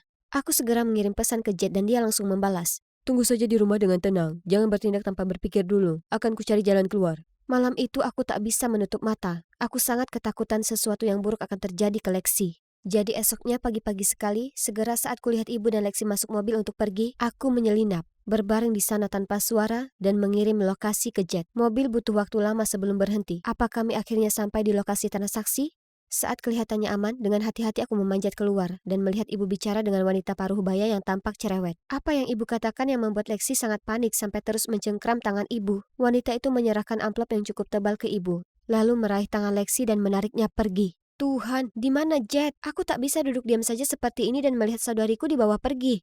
Lepaskan Lexi. Sekarang. Bibi, apa yang kau lakukan? Hentikan. Ibu akan menjual kami, ya kan? Aku sudah tahu kebenarannya. Apa yang kau bicarakan, Bibi? Geram ibu menarikku pergi. Hentikan. Tiba-tiba 2 polisi masuk, menyuruh semua orang mengangkat tangan. Di balik mereka ada Jet yang masih terengah-engah. Ternyata mereka orang tua angkat Jet. Tolong aku, ibu berusaha menjualku dan saudaraku. Melihat itu, wanita yang satunya dengan cepat menjelaskan. Tidak, pasti ada kesalahpahaman di sini. Aku hanya membantu Putri Giana daftar ke sekolahku. Kebingungan, mataku menatap dari ibu ke wanita lainnya, kemudian ke Jet. Di kantor kepala sekolah, ku ceritakan pada semua orang kenapa ku pikir ibu adalah pelaku perdagangan manusia. Mereka semua terkesiap kaget. Aku membuatmu berlatih sekeras itu hanya karena aku ingin kau masuk ke sini. Sekolah khusus putri paling bergengsi. Supaya kau dapat hidup yang lebih baik. Aku tak mau masuk ke sekolah ini lagi, Bu. Dia memberitahuku semua aturannya yang keras. Tempat ini menakutkan. Anda tak bisa memaksakan anak untuk melakukan itu. Anda mengadopsi mereka. Jadi Anda harus membuat mereka merasa aman dan dicintai. Bu Giana? Ini adalah sekolah bergengsi dan tak butuh skandal Anda. Anda membuat saya percaya bahwa putri Anda berbakat secara alami yang kini terungkap adalah semuanya bohong. Saya tak akan terima anak Anda lagi mulai sekarang. Tidak, mereka adalah anak-anak saya. Mereka pantas dapat yang terbaik. Kemudian ia memohon ke kepala sekolah untuk menarik keputusannya, tapi dia menggelengkan kepala. Tiba-tiba ibu berteriak, "Kenapa? Aku hanya ingin mereka tak menderita sepertiku. Jadi apa yang salah dengan hal itu?" Kemudian tangis ibu pun pecah. Ternyata di masa lalu ibu jatuh cinta dengan seorang polisi. Tapi, menurutnya, karirnya akan maju jika ia memilih menikah dengan lulusan sekolah bergengsi ini saja. Ibu sangat mencintainya. Ia terus jadi simpanannya. Tapi meskipun dinafkahi penuh olehnya, ibu selalu merasa lebih rendah daripada istri sahnya. Terutama saat suaminya dengan bangga menyombongkan istri dan putri-putrinya yang pintar. Kemudian saat ia ingin membangun keluarganya sendiri, suaminya tak mengizinkannya. Pada akhirnya, dia putuskan untuk mengadopsi gadis-gadis dan melatihnya untuk menjadi hebat supaya mereka bisa masuk ke sekolah ini, tak peduli latar belakang mereka. Jadi itulah alasan kenapa dia lakukan ini pada kami. Aku harus akui, aku merasa agak kasihan padanya. Semua ini mungkin hanya untuk meringankan luka di masa lalunya. Tapi Bu, kami tak ingin masuk ke sekolah sombong ini. Kami hanya ingin Ibu mencintai dan melindungi kami. Ibu minta maaf, Ibu keliru. Ibu hanya berusaha membantu, Ibu menyesal. Semua ini salah Ibu. Lalu dia memelukku. Jadi pada akhirnya, aku dan para saudariku akhirnya punya keluarga yang benar-benar bahagia. Ibu tak lagi menyuruh kami lakukan tugas-tugas bodoh. Sebaliknya, ia membolehkan kami mengejar cita-cita kami sendiri. Sekarang kami semua masuk ke sekolah umum dan menjalani kehidupan remaja yang normal. Sungguh luar biasa akhirnya memiliki ibu yang hebat, para saudari yang mengagumkan dan juga sahabat yang luar biasa, Jet, yang semua berada di sisiku. Disinilah aku, berdiri di tengah apartemen Christian dengan kebingungan di wajahku. Aku tahu aku sudah mengencani banyak pria, tapi apa mungkin saking banyaknya aku tak sengaja kencan dengan pria ini 2 kali? Kulihat lagi sekeliling ruangan. Oh Tuhan, lampu mengerikan dan dapur sempit itu terlihat familiar. Aku merasa tak nyaman saat duduk di sofa dan memandangi gitar itu.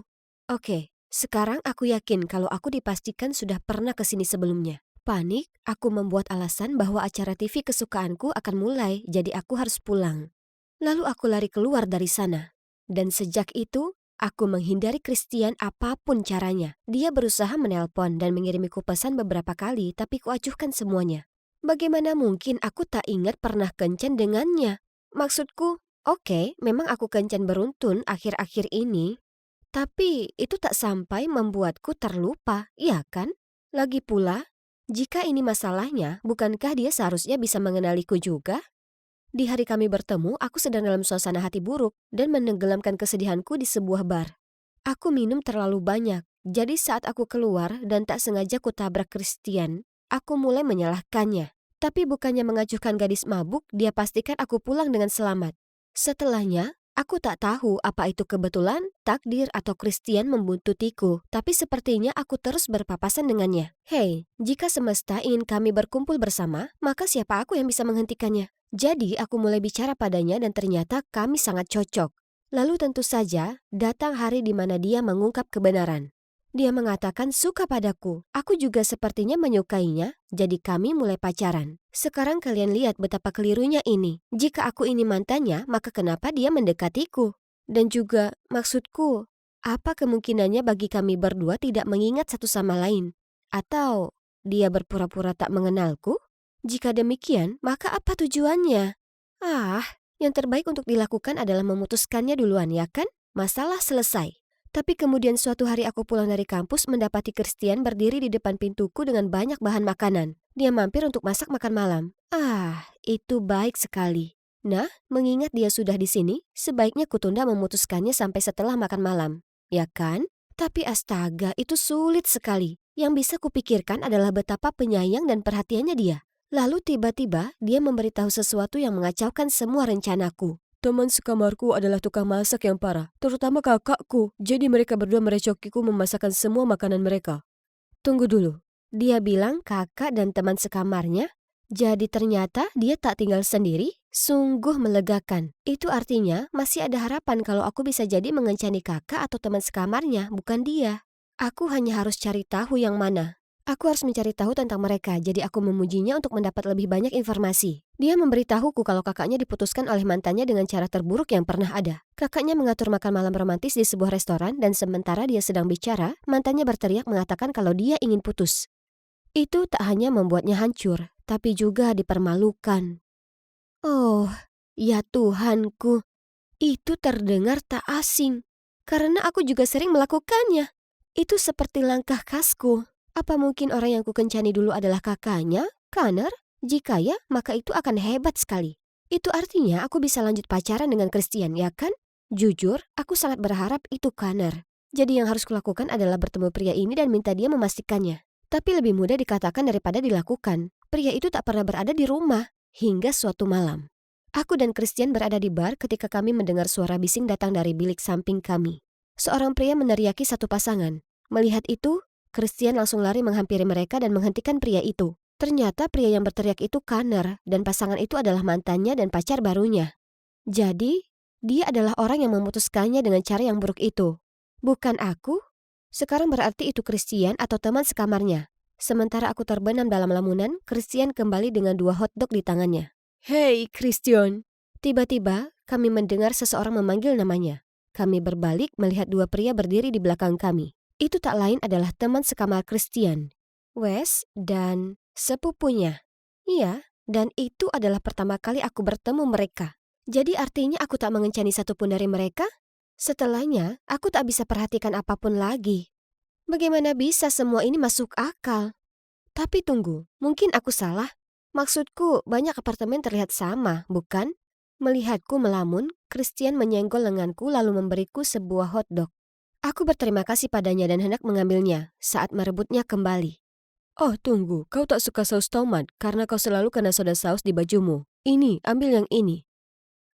Apa yang baru saja kau katakan? Bagaimana kau bisa tahu itu? Oh, kau pernah beritahu aku sekali. Apa kau tak ingat? Aku hanya tersenyum canggung. Aku 100% yakin aku belum memberitahunya itu. Jadi, tak ada penyangkalan. Christian adalah mantanku. Itu sudah pasti. Aku akan putus dengannya. Malam itu aku tak bisa tidur karena kupikirkan hanya Christian. Dia jelas mengingatku karena dia tahu soal saus tomat itu. Tapi kenapa bersandiwara? Oh ya ampun, dia pasti mau balas dendam. Aku yakin itu. Tapi, kenapa ini terasa mengesalkan sekali? Dia cuma pria biasa. Aku bisa temukan pria lain dengan mudah, ya kan?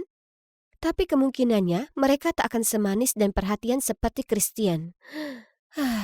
Suatu kali saat aku stres dengan esaiku, dia begadang agar bisa baca semuanya untukku dan tunjukkan jika ada salah ketik. Dan kapanpun aku merasa sedih, dia akan mengirimiku kue.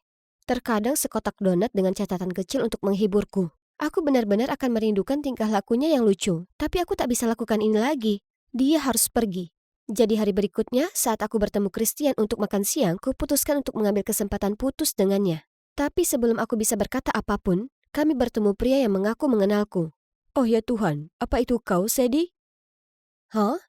Siapa dia? Oliver? Ya Tuhan, lama tak bertemu. Kau kenal Sadie? Christian?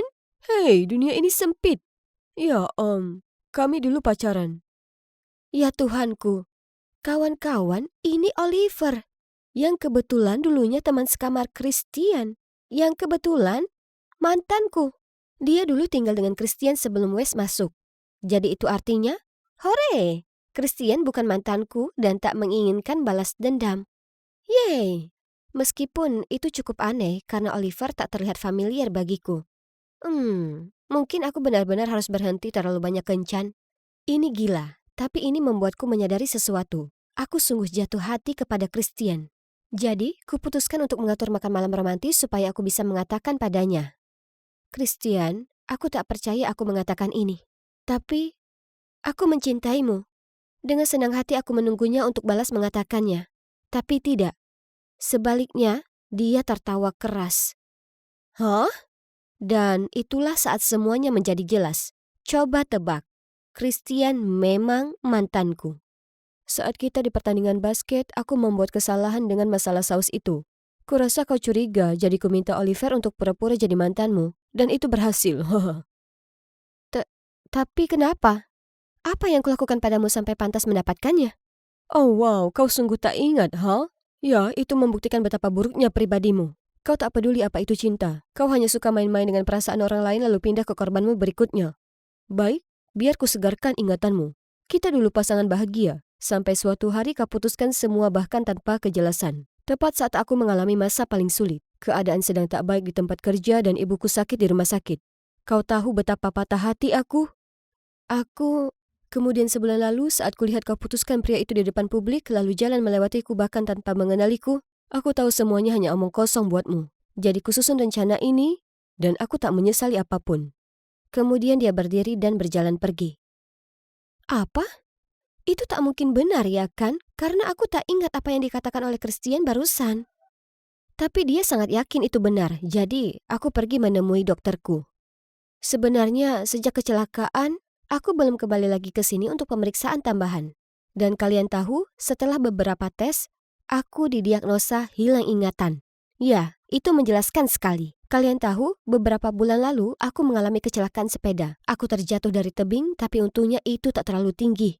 Kepalaku terantuk, tapi kupikir aku baik-baik saja karena aku masih ingat keluarga dan teman-temanku.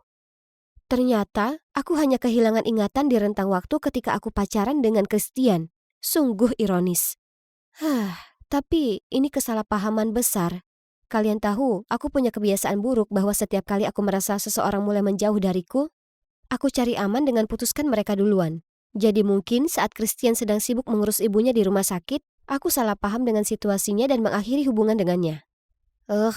Dia benar. Aku ini orang yang buruk.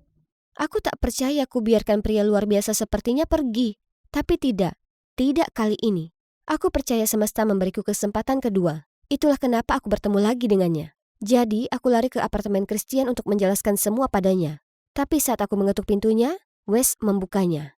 Kau baru saja melewatkannya. Dia menuju bandara untuk mengunjungi orang tuanya beberapa minggu. Apa? Aku tak bisa menunggu 2 minggu lagi. Jadi aku naik taksi ke bandara. Tapi di jalan, aku terjebak macet. Bagaimana bisa kutemukan dia sekarang? Tunggu dulu. Aku sudah pernah lihat adegan ini dimainkan berulang kali di film-film. Jadi kalian bisa tebak apa yang kulakukan berikutnya? Iya, aku keluar dari taksi dan lari seperti orang gila di jalanan. Aku mengintip tiap taksi berharap menemukan Christian dan, apa kalian percaya? Aku akhirnya menemukannya. Dia terlihat sangat kaget saat dia melihatku masuk ke dalam taksinya. Sebelum kau mendapatku keluar, tolong biarkan ku jelaskan. Kemudian aku mulai memberitahunya tentang ibuku dan bagaimana ayahku serta tak terhitung banyaknya pria lain yang meninggalkannya. Aku ditinggalkan dengan ketakutan oleh orang yang kucintai. Jadi ketakutanku sendiri yang tak rasional itu berarti bahwa saat Christian sibuk merawat ibunya yang sakit, ku anggap itu tanda dia akan mencampakkanku. Jadi aku memutuskannya terlebih dahulu. Itu bukan karena kau tak berarti bagiku. Sebaliknya, kau membuatku merasa nyaman. Aku hanya sangat menyukaimu sampai aku tak mau terluka karenamu. Kemudian aku jelaskan padanya tentang kecelakaanku dan kenapa aku tak ingat padanya. Christian tetap diam dan menundukkan kepalanya. Sepertinya dia tak ingin memberiku kesempatan lain. Aku sudah berusaha, tapi aku tak bisa membuatnya memaafkanku. Jadi, dengan murung ku buka pintu mobil untuk keluar. Tapi Christian meraih tanganku dan berkata, "Sadie, aku merindukanmu." Oke, baiklah. Mari kita coba lagi. Jadi begitulah, Christian memberiku kesempatan kedua. Oh tunggu, sebenarnya ini kesempatan ketiga. Dan apa kalian bisa tebak yang kami lakukan selanjutnya? Ya, aku sekarang duduk di bandara dengan Christian, menunggu penerbangan kami ke kampung halamannya untuk bertemu orang tuanya. Bohong kalau kukatakan aku tak merasa gugup. Doakan aku beruntung.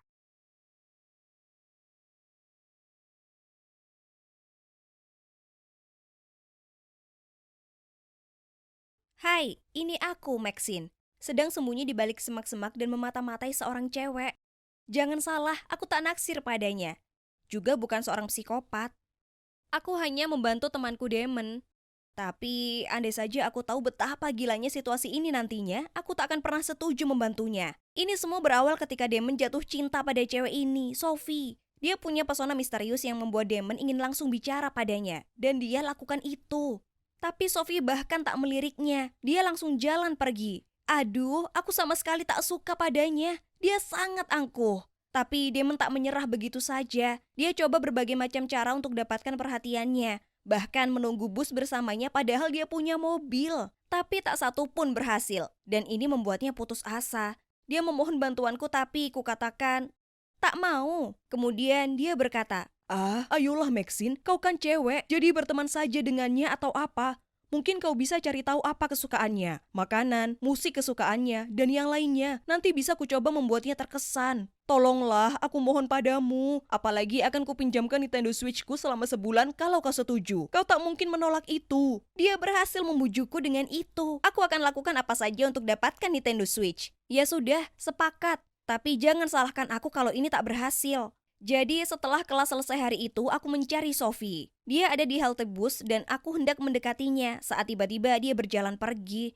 Kuputuskan membuntutinya dan di perjalanan dia berhenti untuk membantu seorang wanita tua untuk menyeberang jalan. Wah, aku terkejut. Untuk seseorang dengan wajah begitu dingin, dia ternyata punya hati yang hangat. Mungkin dia memang tak terlalu buruk. Setelahnya dia mulai jalan ke arah taman dan saat itu suasana mulai makin gelap. Sedang apa dia? Dia duduk di sebuah bangku taman pada bagian yang menyeramkan di taman itu. Seolah dia sedang duduk menunggu seseorang. Aku sembunyi di balik semak-semak, jadi dia tak akan melihatku. Tapi aku benar-benar sangat ketakutan. Tiba-tiba dua orang pria muncul dan mulai bicara padanya. Tapi mereka kelihatannya tak suka dengan keberadaannya. Dia terlihat panik. Aku harus menolongnya. Dengan cepat aku berteriak, "Tolong Pak Polisi! Tolong! Ada dua pria melecehkan dan mengganggu kami." Terang saja, tak ada petugas polisi, tapi itu berhasil. Dua pria tadi kabur dan aku cepat-cepat mendatanginya memastikan Sophie baik-baik saja. Dia terkejut melihatku, tapi kemudian dia memelukku dan berterima kasih sudah menolongnya. Seluruh badannya gemetaran, dia pasti sangat ketakutan. Aku jalan dengannya kembali ke asrama kami. Dia memberitahuku kalau dia suka datang ke taman di malam hari karena itu sangat menenangkan. Kukatakan padanya itu sudah jelas berbahaya dan mungkin sebaiknya dia tak kesana lagi sendirian. Kemudian kami bertukar nomor telepon dan setelahnya kami jadi cukup dekat sampai beberapa hari kemudian kukatakan padanya kalau Damon sangat naksir padanya dan menanyakan apa mungkin dia mau kencan dengannya. Tapi dia hanya menggelengkan kepalanya dan mengatakan dia belum siap. Matanya tampak sedih, jadi aku tak memaksanya lebih lanjut. Mungkin dia baru saja mengalami putus cinta yang berat. Aku tak bertanya lagi padanya. Tapi suatu malam aku sedang menuju ke asramanya untuk nonton bareng saat ku dengar dua orang berkelahi. Itu adalah Sophie dan seorang cowok. Dan Sophie menangis. Sepertinya cowok itu akan memukulnya. Jadi aku lari mendekat dan berkata, "Hei, kau kira apa yang sedang kau lakukan? Tinggalkan dia sendiri atau aku akan menelpon polisi." Dia hanya tertawa padaku dan mengatakan pada Sophie, "Kita belum selesai." Lalu dia segera pergi. Aku bertanya pada Sophie apa dia baik-baik saja dan siapa cowok tadi. Lalu dia bilang padaku kalau dia adalah mantannya yang terus berusaha kembali padanya. Tapi Sophie tak tertarik. Saat memberitahuku, dia mulai menangis dan berkata, "Karena dia, aku jadi sangat takut dan gelisah. Aku bahkan terlalu takut untuk tidur di malam hari." Aku merasa sangat kasihan padanya dan kukatakan padanya aku ada di sini untuknya dan bahwa dia bisa menelponku kapanpun. Nah, mungkin aku tak seharusnya mengatakan itu karena itu persis apa yang mulai dia lakukan. Setiap malam dia menelponku dan kami akhirnya ngobrol sampai jam 3 pagi. Aku sangat kelelahan, tapi aku ingin membantunya. Dia sepertinya sangat cemas sepanjang waktu. Damon tahu kami sering ngobrol, tapi dia sudah berhenti menanyakan tentang Sophie. Kelihatannya dia sudah mulai kehilangan minat dan lebih khawatir soal aku yang kelihatan seperti zombie dari film The Walking Dead. "Kau benar-benar butuh tidur, Maxine." "Biarkan saja Sophie, dia jelas bermasalah. Mungkin lebih baik tidak terlalu terlibat. Lebih mudah dikatakan daripada dijalani." Tapi malam itu kuputuskan untuk tak menjawab teleponnya. Aku tidur lebih awal dan saat aku bangun esok paginya, ku dapati 20 panggilan tak terjawab dan 50 pesan darinya. Ya ampun, beberapa dari pesan itu mengatakan dia sangat kesepian dan aku sudah mencampakkannya. Kemudian ada satu yang mengatakan, "Kalau kau tak mengangkat teleponnya, aku akan mengakhiri hidupku." Oke, ini gila. Aku langsung menelponnya, tapi dia tak mau angkat. Aku bergegas ke asramanya tapi tak ada seorang pun yang menjawab. Aku panik saat itu lalu menggedor pintu, menjerit, "Sophie, buka pintu sialan ini." Tapi tetap saja tak ada jawaban. Aku sangat takut dia sudah melakukan hal buruk, jadi ku minta beberapa siswa membantuku mendobrak pintu. Dan saat itulah dia membuka pintunya. Aku tak pernah begitu senang melihat seseorang dalam keadaan hidup. Aku lari memeluknya, tapi dia terlihat sangat kesal. "Sedang apa kau di sini? Kau membuat keributan," katanya. "Apa? Aku sangat mengkhawatirkanmu. Kau bilang kau akan..." Tapi dia menyelaku dan berkata, Kau perlu istirahat tidur, Maxine. Sepertinya kau gila. Aku tak percaya ini. Setelah semua panggilan telepon dan pesan-pesan itu, dia yang gila, bukan aku. Aku enggan membentaknya balik. Jadi aku hanya meninggalkannya. Aku butuh sendiri. Dia berusaha meminta maaf padaku beberapa hari berikutnya. Tapi aku tak ingin lagi berada di dekatnya. Dia bahkan mengirim pesan mengatakan kalau aku tak mau jadi temannya lagi, maka hidup sudah tak berharga lagi untuk dijalani. Aku sangat lelah dengan berbagai ancamannya. Jadi kuacuhkan saja. Lalu kemudian semuanya makin memburuk. Beberapa hari berikutnya, aku dan Damon belajar bersama saat Sophie menelponku dan mengatakan dia ada di rumah sakit. Dia memberitahuku dia mengidap tumor otak dan mereka sudah melakukan biopsi untuk memeriksa apakah itu ganas atau jinak. Aku tak percaya ini. Dia bertanya padaku apa aku bisa menjemputnya, dan kukatakan tentu saja, ini sangat menakutkan. Kuceritakan pada Damon dan dia hanya berkata, "Kurasa dia mengarangnya, Maxine. Bagaimana mungkin dia tiba-tiba mengidap tumor? Kalian baru saja bertengkar dan tiba-tiba dia di rumah sakit. Ayolah, coba pikirkan itu."